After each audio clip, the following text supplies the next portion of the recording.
Skullface, real name unknown. Born in Hungary, more specifically northern Transylvania after it reverted to Hungary from Romania.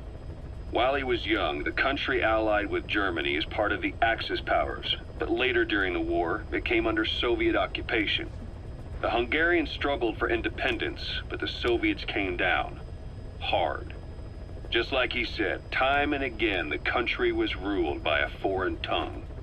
When he was a young boy, he lost his native language, the bedrock for any developing child. His country, his family, his face, his identity, everything was stolen from him. All he had left was his skull. Skullface first tried his hand at espionage during all the chaos from the war. Agents, military officials, and soldiers who operated out of Hungary during the war vanished over the course of several months. This Soviet spy hunt rocked the counter-intel world. Mysterious fatal illnesses, accidental deaths, drownings, people having strokes behind closed doors. Just like Stalin, no one knew who was behind it. But all you need to do was look for who had the motive. They were all taken out by a man without a face. And now we've got an idea of how he did it too. He'd gotten revenge for his people, but he wasn't finished. Skullface defected to the West, eventually ended up with the SAS. That's where he met Zero. It's possible he began planning this whole thing back then. It's hard to say. In any case, Zero made him his XO. He always did have a thing for oddballs. But this one was set to lead a unit no one else would know about. When Zero created Fox, he also formed XOF as a support team. An unconventional special forces unit designed to support Fox, make it stronger, with Skullface giving the orders. Zero never even told the boss about it, nor the CIA, naturally. If Fox was Zero's silver bullet, XOF was the recoil when he pulled the trigger. Just like Newton's third law. While you were with Fox, Skullface was operating behind the scenes. Sometimes as your backup, sometimes as a mole or a scout, sometimes as your cleanup crew. Fox's tale, making sure the mission succeeded and that you survived. We only have his word to go on, but Skullface's goal was revenge against those who'd use language to subjugate people. Those corrupting a people's identity by forcing a new tongue on them. Those using the power of language to control information. Naturally, that set his sights on Zero. To Zero, English was simply the most convenient code. But to Skullface, English was a parasite. And by eradicating it, he'd stop the world from being eaten away. If that didn't work, he was ready to see the world scorched by nuclear fire. To save language, culture, and race from annihilation. He was willing to overstep the hands of the doomsday clock. That is, of course, if you believe anything he had to say.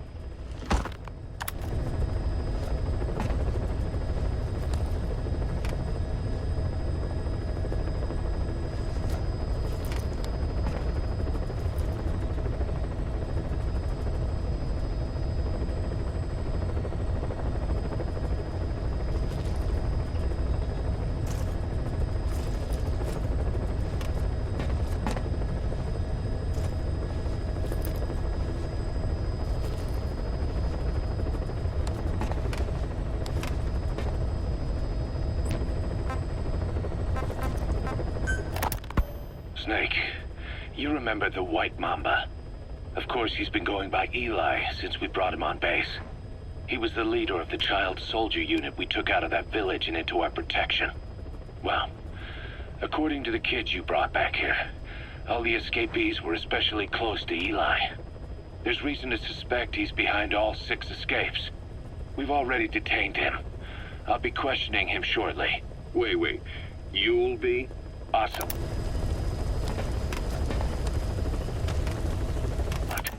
You're incapable of taking an impartial stance with those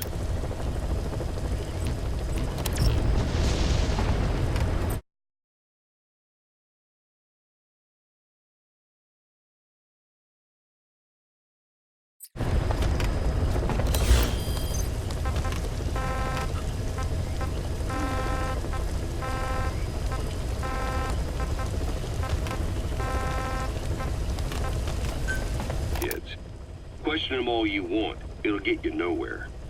Ocelot, you get too many kicks from your art of interrogation. It's not a matter of art. It's about quick, minimal strokes of psychological warfare. That's what gets the answers. And it's the best way to keep both questioner and subject safe. The risks only increase the more an interrogation drags on. At that point, it causes as much pain to the inflictor as the inflicted. Like I said, too many kicks. What I'm trying to tell you is we need quick results. Otherwise, it'll be too little, too late. I know that. And besides, I know the subject. I won't go overboard with a kid. Forget it. You're not needed. Snake, we'll want to question the other kids too. Be sure to bring them all back.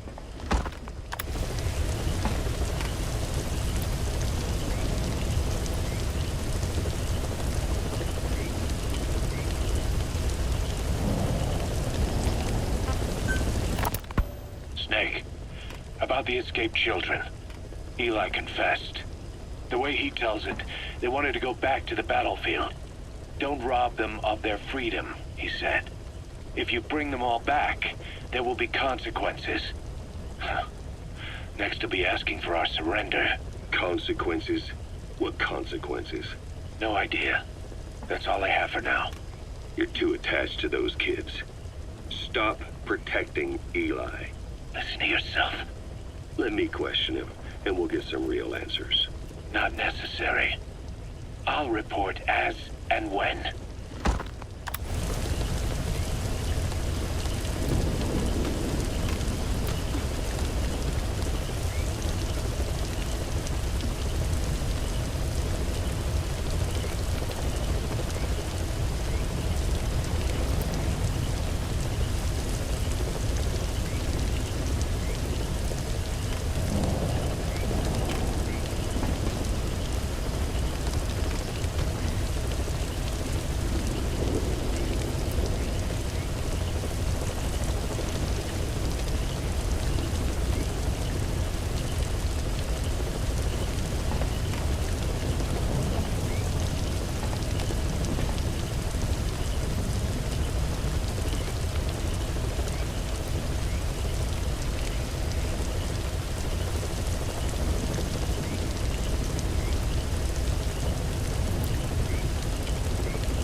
Boss, we found weapons in the children's section of the living quarters.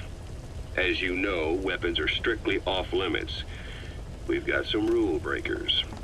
The weapons we found were handmade.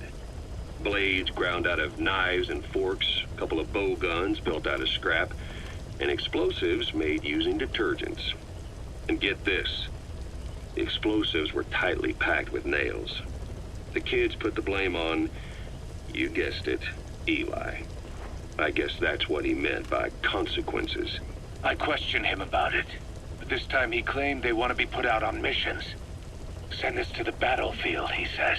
Miller, enough is enough. You've protected him too much already. It's my turn to question him. Protected? What Eli's doing is issuing a threat.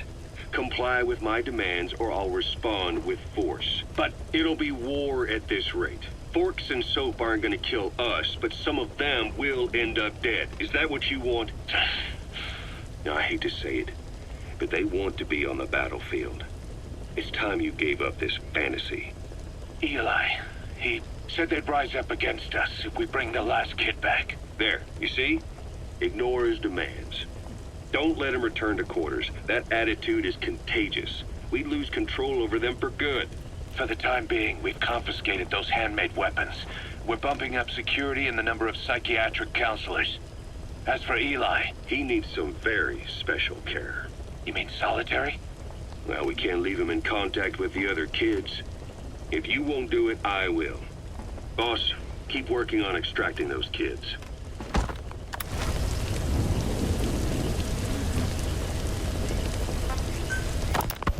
The kids you brought back to base have laid out the situation.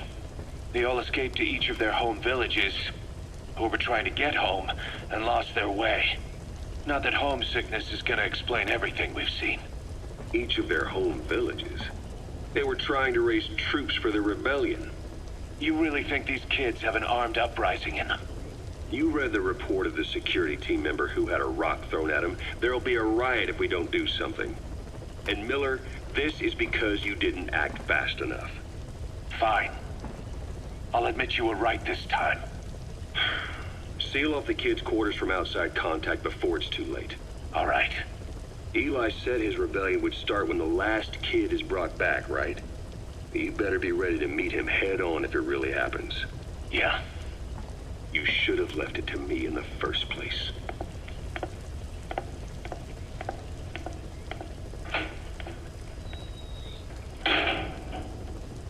Boss, they're just kids. We have a responsibility to see that those kids make it. It's not about feeling protective or the pros and cons. I hate kids. That's exactly what I heard from the people who raised me.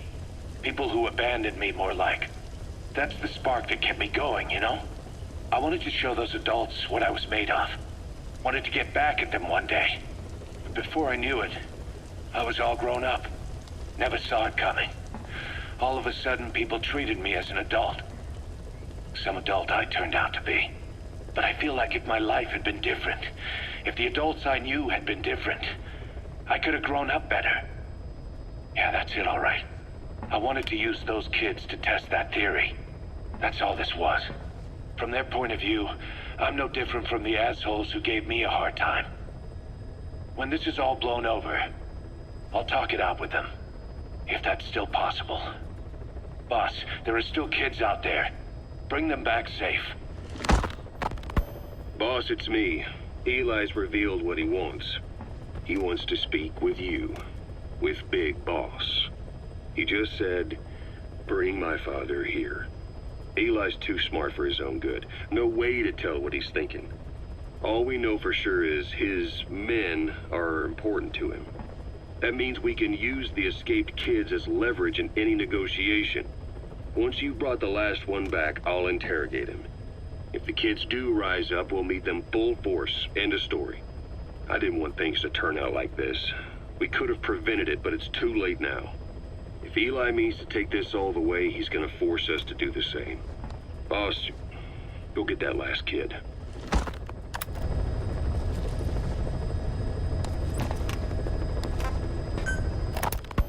You know, when you brought back all the child soldiers who escaped, Eli knew they'd returned. Needless to say, nobody said a word to him. I guess they got a message to him somehow. Eli wasn't put in a corner in timeout. He was locked up in that room, completely cut off from the outside world. Then how'd he find out? There's only one possibility I can think of. The Soviet Union has been researching military applications for psi phenomena.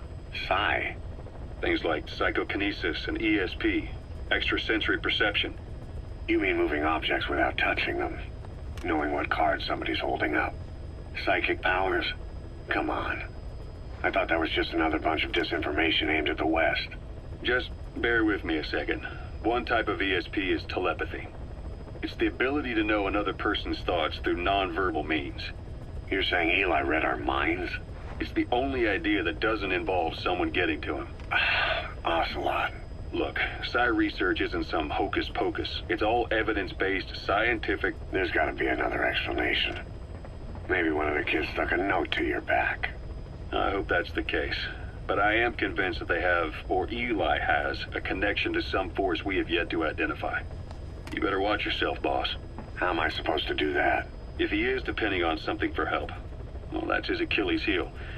If you can figure out what that something is, you might be able to use it against him. I'll keep that in mind. Oh, and the medical team is looking after the kids left on Mother Base. For the moment, they don't seem too panicked. But boss, get this. Eli got those kids to plot their armed uprising as a diversion. Also, he could steal Sahelanthropus and escape. That brat got us good. Set us up and knocked us down. And then there's that mystery kid who was with Eli. With those two working together, I'd say things won't be over for a long time yet.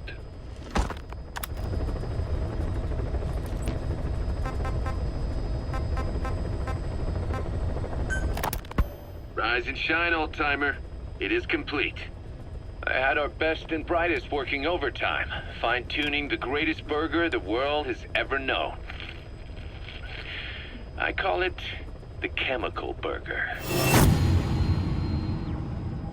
What on earth is that color? Now, don't judge a burger by its color. Go on, try it. I am not very hungry. What? Oh, I get it. Now, sure, it's loaded with additives, but each one's been approved by the WHO for human consumption. Come on, one little bite's not gonna kill you. Are you sure of that? Fine.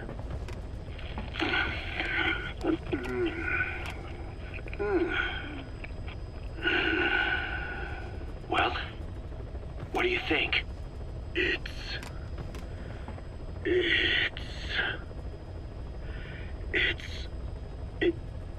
is perfect.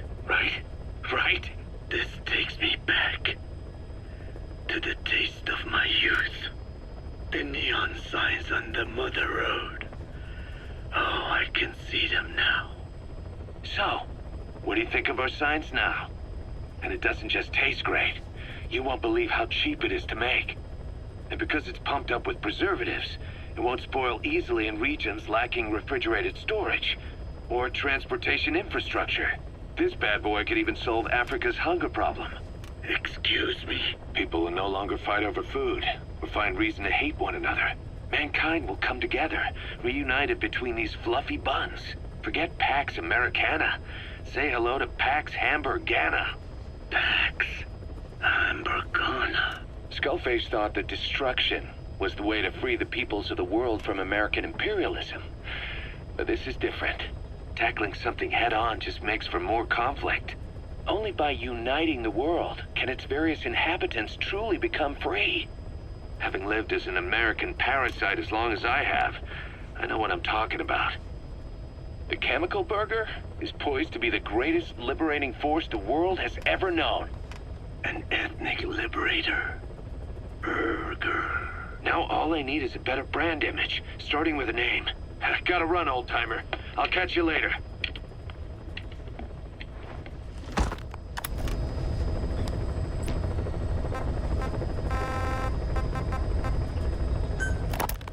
What was your goal in having the children repair Sahelanthropus? I just answered their questions. I had no idea they would actually try to fix it. I mean, can you imagine a child piloting it? Oh, sure, easily. It wouldn't work. Well, I bet it's just like riding a bike. I said it didn't work. Who did you try? I didn't. Did you put your son in it? We never did that. His name was, Hal, wasn't it? I thought you said you never saw his face. But you made him pilot Sahelanthropus. You used him in your experiments. He wanted to get in. It was such a short time we had. So he was with you. We were happy. You're still happy now. Changing your lies to suit the listener and getting by slipping through the cracks. Building layer upon layer of convenient stories until nothing means anything to you anymore. You're happy all the time because you don't even notice you're doing it. Think hard. Who are you really? You're not a victim, and you're not the silent majority. You're a perpetrator and a petty hypocrite. The real world doesn't make you suffer. It's the other way around.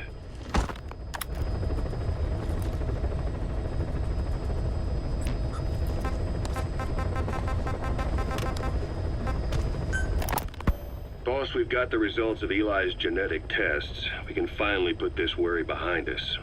We used the PCR technique and conducted DNA fingerprinting of the copied DNA sequences.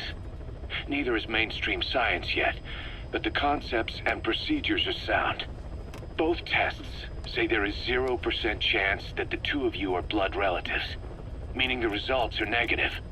He's not your son, nor is he your clone. He's just another person. It was 12 years ago that Zero made plans to clone you. Eli's age and appearance certainly are a good fit. I admit the first time I saw him, I did a double take. But it looks like we were worried for nothing. Eli isn't your clone. Though you might still have one somewhere out there. But if Eli isn't the boss's clone, why does he seem so obsessed with him? Not to mention having one hell of an attitude for his age. I don't know. Learning the truth about himself, cursing the fact he's a clone, bearing a grudge against selfish adults, and coming to hate who he was cloned from. Big boss. If that were really the case, I could understand it. I might even feel a bit sorry for him. But no clone could have a totally different DNA fingerprint. And the test left no room for error. You yourself were there when we drew Eli's blood sample. Come to think of it, when we went to OKB-0, he'd snuck onto a chopper and was there. Yeah. He was acting strange even then. Or actually from a little before that time. That was exactly when we began these tests. Maybe he suspected something when we drew the sample, not knowing what we were doing to him, and becoming mistrustful of us. Hard to say.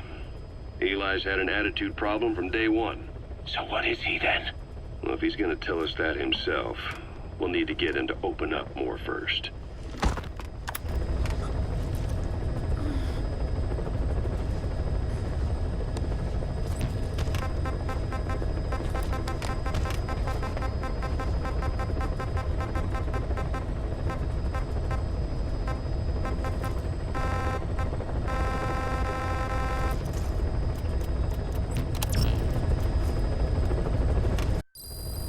Caution, rain approaching. Mission list updated. I don't know how you do it. All I could do was obsess over revenge, doubting my comrades along the way. But even after all we've accomplished, the phantom pain never let up. If anything, it just got worse. But you understood that from the start, didn't you? From the moment you opened your eyes in that hospital, you knew it wouldn't go away. That you've been fighting the pain and confronting your phantoms the whole time. Knowing full well the battle would never end, not till the day you die. I respect that now, more than ever. It's an honor and a privilege, Big Boss.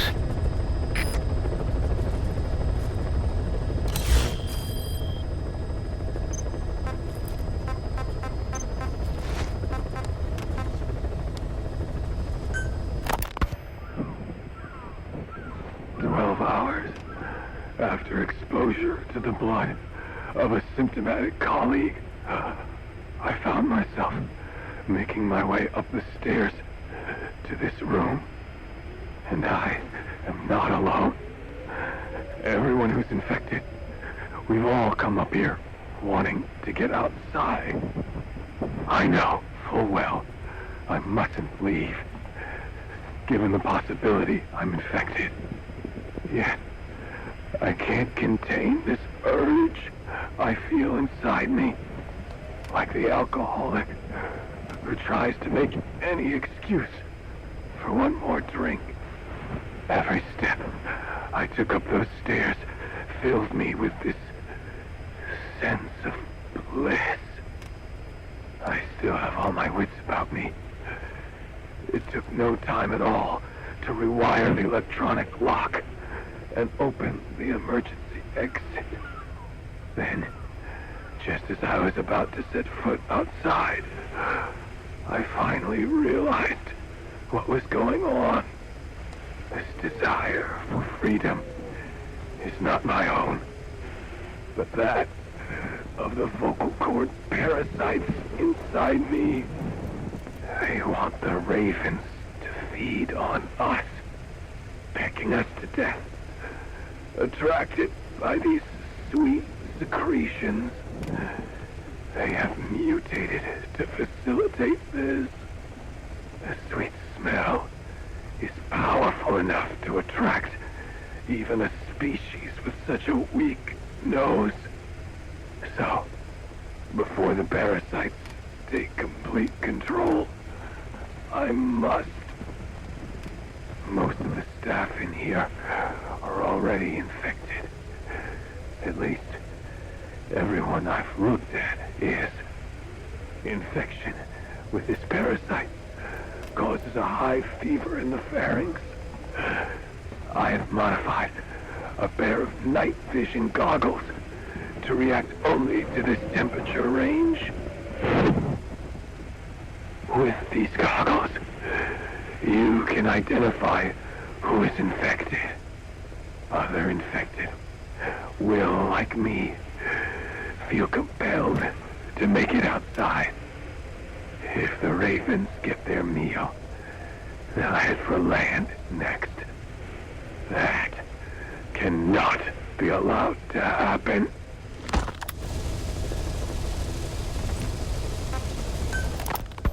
The whole idea of the vocal cord parasites was that they'd only copulate once exposed to a specific language over time.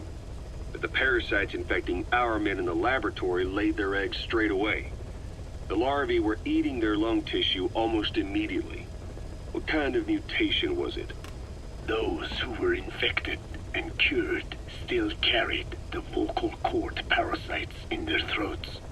They were still there, but the males had been rendered female by the Wolbachia, and copulation could not occur, so we thought.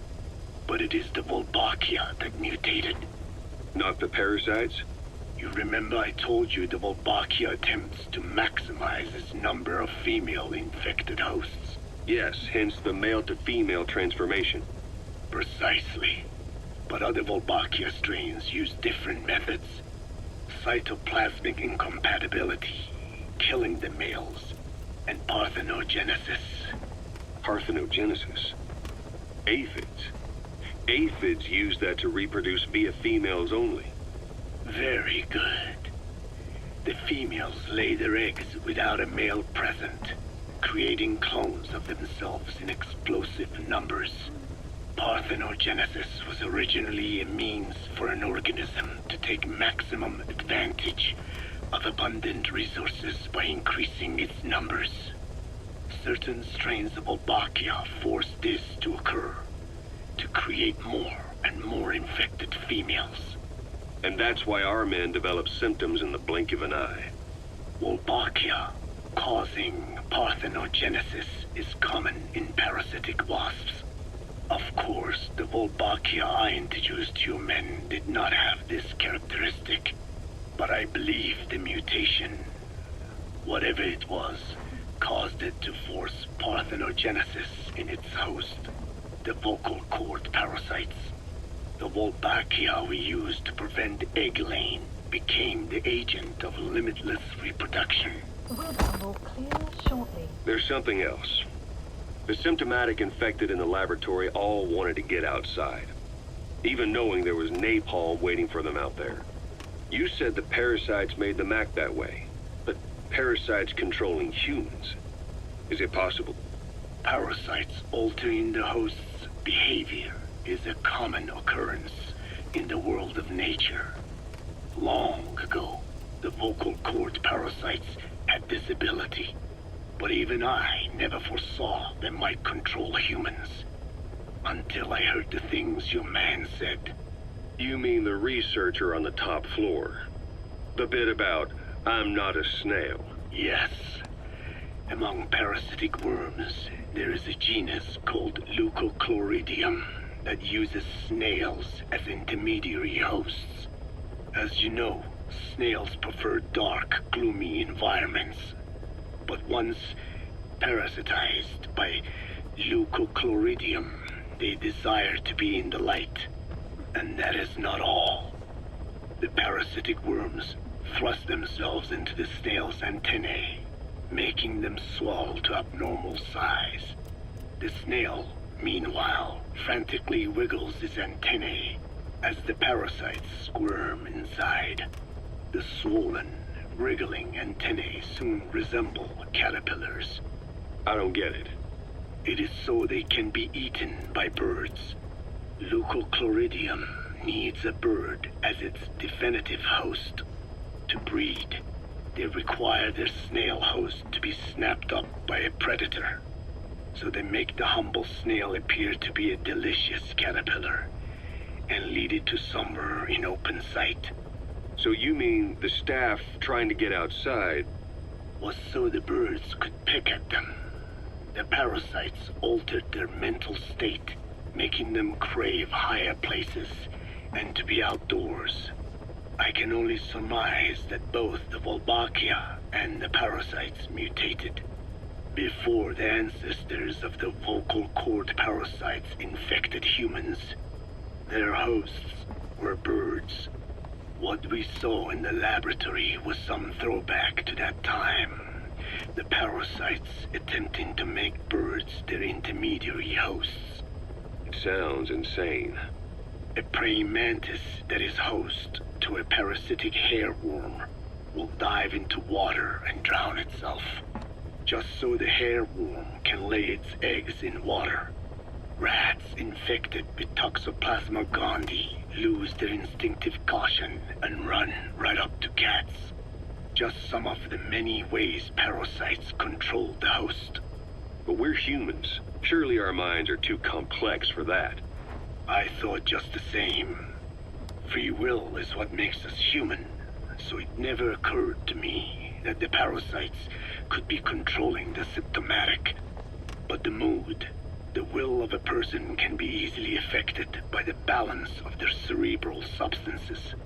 Take the toxoplasma I mentioned.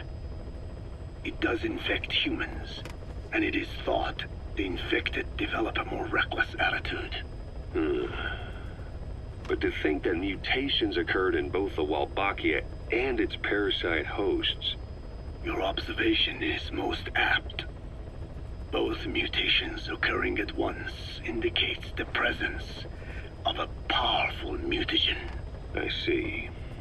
Keep working on narrowing down what it was.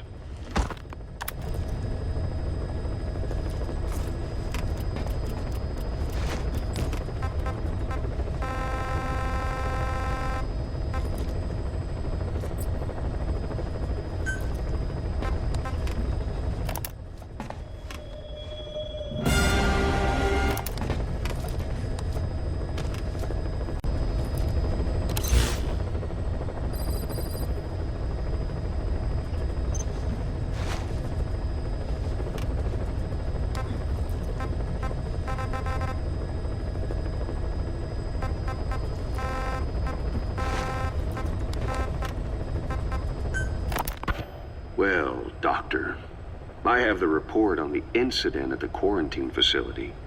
Assuming the vocal cord parasite underwent a mutation.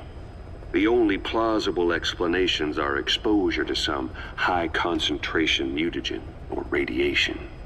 As you know, some of the staff at the quarantine facility were infected with the parasites. The Wolbachia prevented them from copulating, but the parasites themselves can't be removed from their host's vocal cords. Once you're infected with Skullface's parting gift, you're stuck with it. The researchers regularly used X-ray equipment to monitor the parasites in their throats. No problem there, they kept a close eye on the radiation doses. But that equipment didn't just give off X-rays. It was also emitting beta rays, even though that's unnecessary for the scans. See, beta rays have far worse effects on DNA than X-rays, meaning the only logical conclusion is that someone added in a beta ray emitter to trigger a mutation. Those beta rays leaked out from inside the equipment. Because the emitter was retrofitted, the shielding was inadequate. And the person who ordered and inspected the equipment was you, Doctor. That makes you the only person with the opportunity to install that emitter. So now you're saying I sabotaged medical equipment for some wild plan to make the vocal cord parasite kill everyone? Or maybe you thought it'd reveal a way to treat the parasite without using the Wolbachia. With that much to barter, I suppose some people would welcome even a pathetic cur like you. Just stop it! You'd have no shortage of buyers, but most would be happy with just the parasite. You wouldn't need to offer anything else. However, if that buyer already knew about the parasite, they'd also know that by itself, it's no longer the ultimate bargaining chip it once was. To sell to that buyer, you need to throw in a bonus. A way to one-up it. There's only one buyer who'd be after that. Emmerich, we record all communications on Mother Base. That includes radio transmissions to and from homemade devices. You've been in frequent contact with people in America. A private biotech company. A client of which is DARPA. And they are connected to Cypher. You made a deal with Cypher. You offered them a new parasite in exchange for your safety. This is the only place in the world where the vocal cord parasite still exists. And you used it as a testing ground. Tried to resurrect their bioweapon. But your plan to obtain the parasite has failed. Your bullshit ends now. And don't think you're leaving here alive.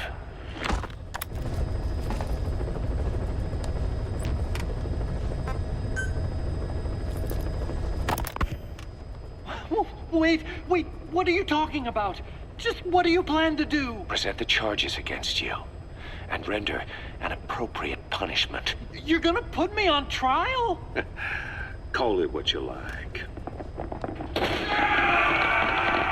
What's the meaning of this? Out of here, all of you. Back to your posts. No, hang on. Huey has killed their comrades and interfered with their lives. They've had all they can take. Kill that son of a bitch! Kill him! Stop! This is insane! You have no evidence whatsoever. You say you're an army free from government. You talk big about being a nation unto yourselves. But from the outside, you're just thugs, rebels, a militia, terrorists, an unhinged threat to society. You're nothing but a bunch of psychopaths. So you're not with us? No, I didn't... I thought we were on the same side. That's too bad. I didn't... Men, you will have justice. But our organization, the boss's organization, is built on order and reason. There will be no lynch mob. So stand down for today. We will gather all the evidence of this man's crimes. And then he will be tried. Dismissed. What do you think you're doing? Go ahead and execute me. It'll be murder in the eyes of the world. You've lost your minds. Don't you get it? You're seeing phantoms. Just look at that dog. No, you named him D-Dog, but it's obvious anyone could see that's a wolf because you're all a bunch of wild dogs. You wanted to believe he was too, to feel some connection, to fight your loneliness. You wanted something to cling to prove you deserve to be alive. You wanted to forget the death, your sins, so you'd cling on to dogs, or wolves, or even Big Boss. The boss is the same, isn't he? Every one of you is alone. That's why you suspect your own. I know, because I do the same. I'm one of you too. Alone.